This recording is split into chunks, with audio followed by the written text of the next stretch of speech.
How's it going, YouTubers? So I made a video today because I wanted to show you how I wired up this LED light bar that's mounted into my grill. This is strictly a wiring video.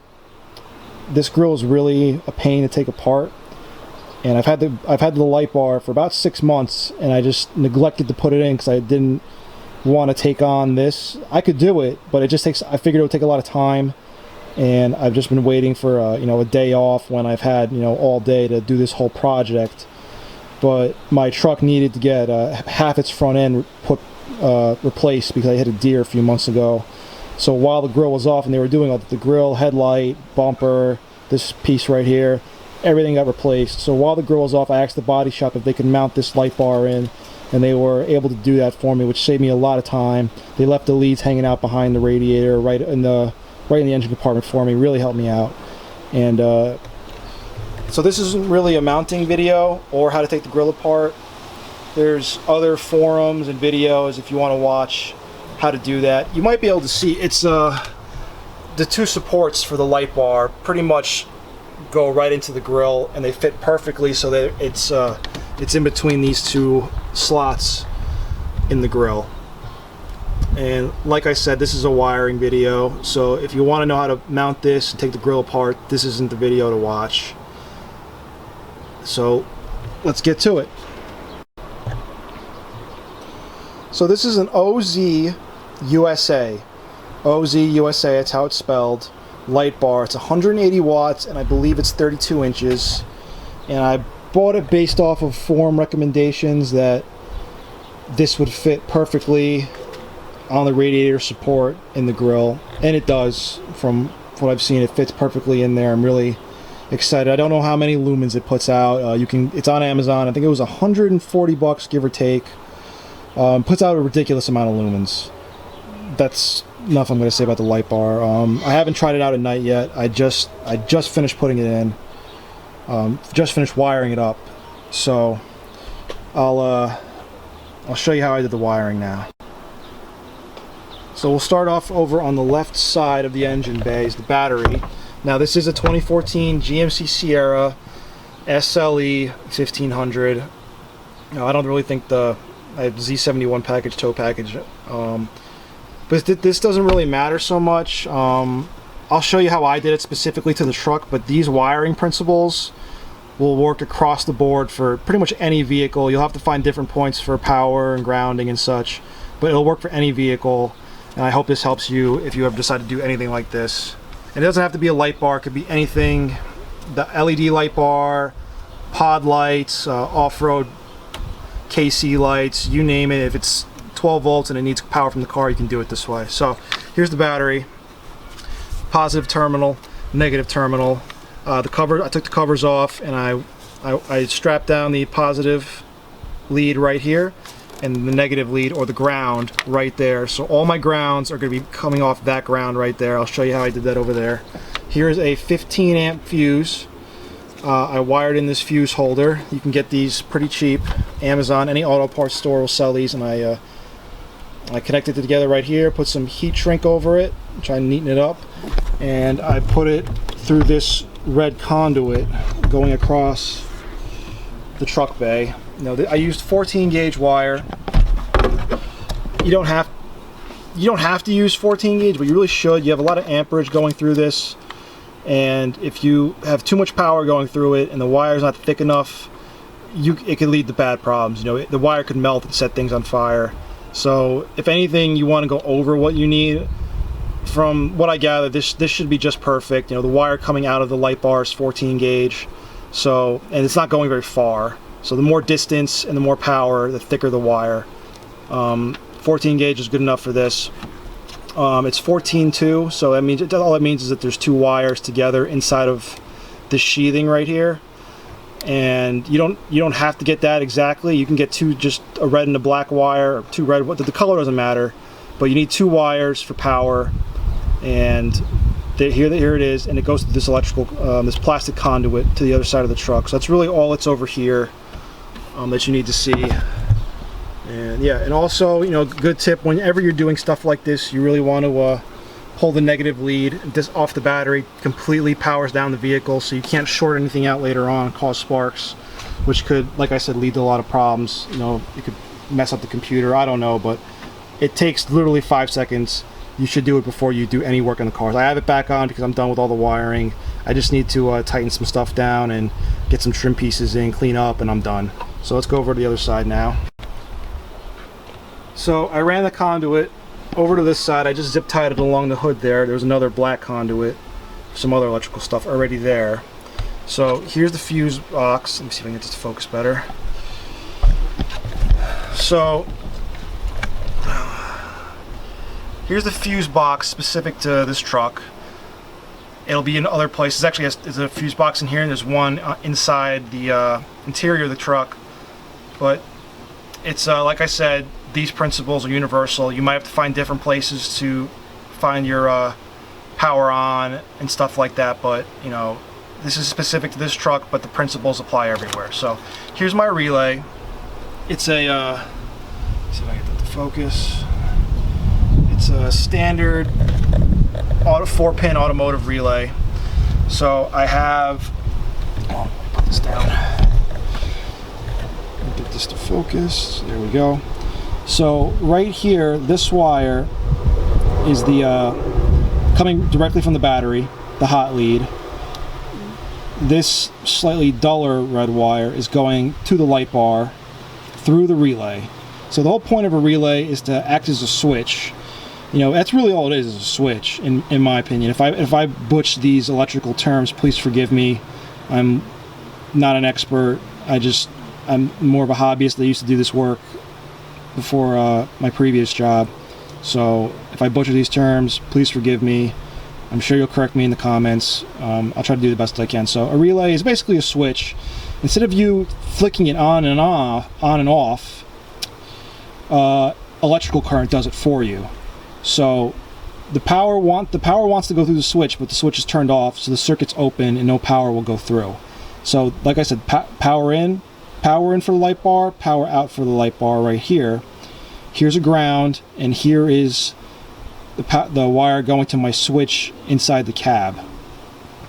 Now the relay won't fire on until the switch is activated. So once it gets power, it doesn't take a lot. That's why this wire is so thin. You don't really need to have a lot of power. Once this gets power, this will turn on and allow the light bar to turn on. And here's the ground. This is where I put all the grounds together. You know, the grounds don't have to flow. There's a word I could probably use better for this, but grounds don't really have to flow anywhere. They just have to go back to a point where they're grounded. And that was the battery I showed you back there. So they're all soldered together right here, all my grounds, and then this wire, this black wire right here, goes back to the battery where it's all grounded off. This right here is just leftover wires. I used a 6-conductor wire. I think it's 22 gauge wire, 6 of them in one sheath. You don't have to use that. I did because that was some spare wire I had laying around. It's for alarm systems, I think. You don't have to use it. It's what I had laying around. These are just extras. I could have cut them off, but I figured if I ever need to put another switch in the cab, I already have them there. But you don't have to use it. Any little thin wires for the switch will do.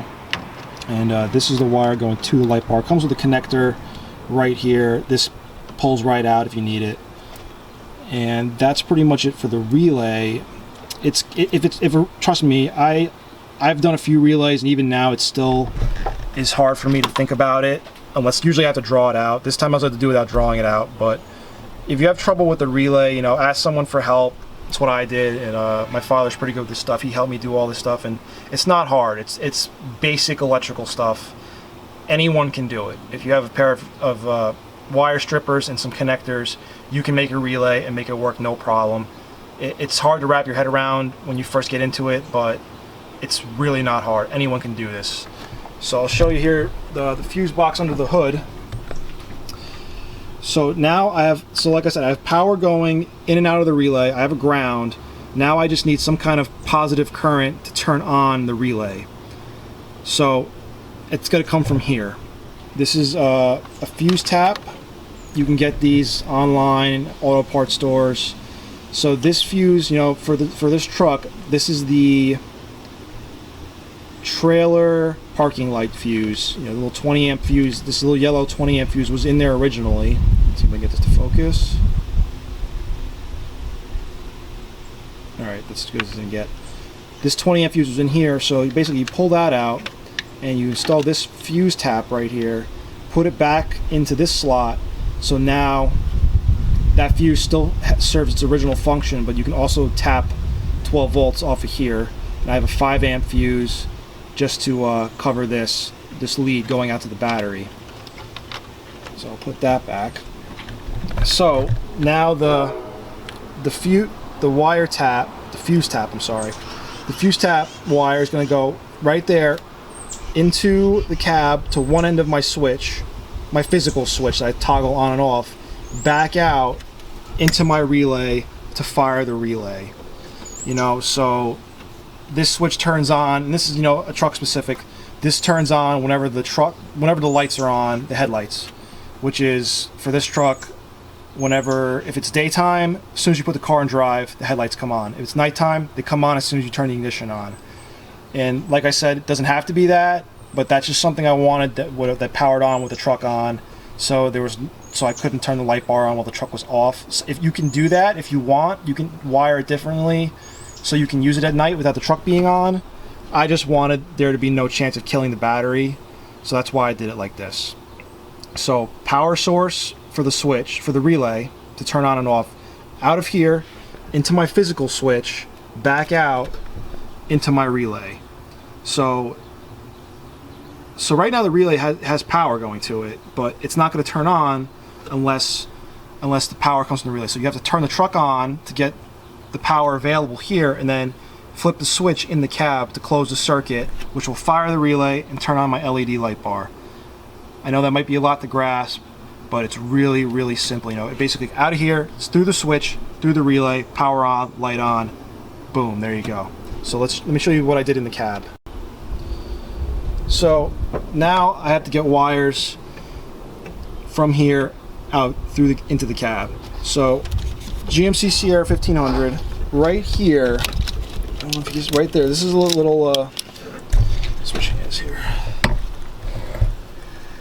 If you look right here, come on, it's hard to see all this stuff here. This is a little like rubber boot that's right back here where my hand is. It's hard to see. Yeah, right here. There you go.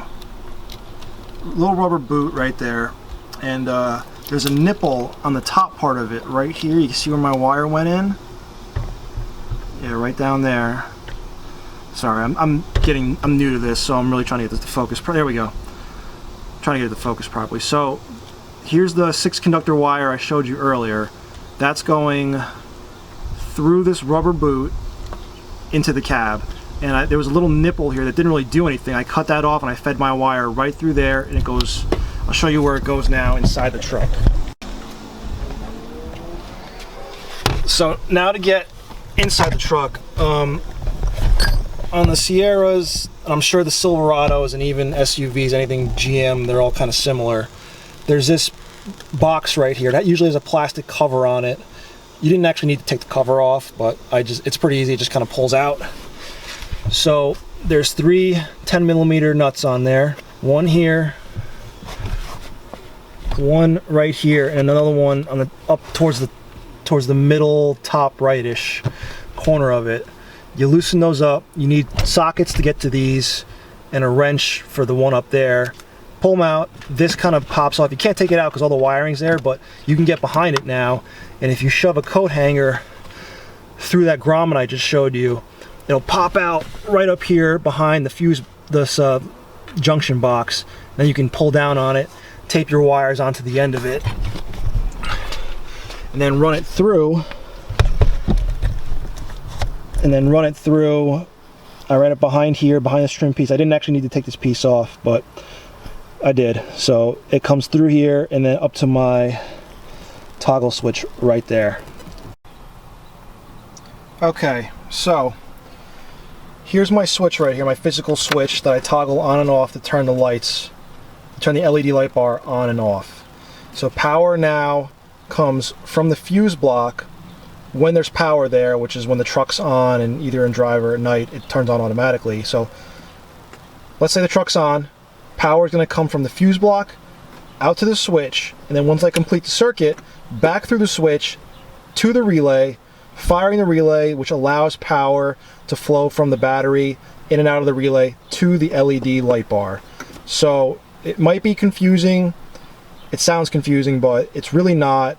You know, if you draw it out, which I'm gonna draw a diagram of how I did it, and I'm gonna put it up at the end of the video, and you can use that if you want, and you can, you know, shift things around to what you need for your specific situation that you're gonna do. So right now, because the fuse block is dead, this won't do anything. You know, there's power right now sitting at that relay, just waiting for power to flow through here back to the relay and turn it on. So the relay's dead right now. There's power there waiting for it, but it won't turn on because I can't complete the circuit from my physical switch in here because the truck's off. So it doesn't do anything. Now if I turn the ignition on,